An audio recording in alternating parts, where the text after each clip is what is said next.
رد الفنان تامر حسني في تصريحات تلفزيونية عن ما تردد حول عودته إلى طليقته الفنانة بسمة بوسيل. وقال تامر حسني: دي شائعات، خلينا نبدأ سنة جديدة بالدعوات مش بالشائعات، وندعي الناس ربنا يكرمهم بالسنة الجديدة، وأي حد اتألم أو اتعذب السنة اللي فاتت ربنا يكرمهم ويشوفوا أيام جميلة السنة دي.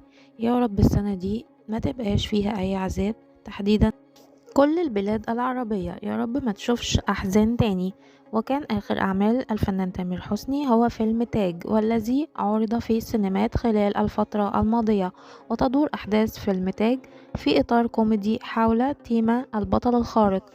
ويجسد تامر حسني شخصيتين للشقيقين توأم اسمهما تاج وهارون،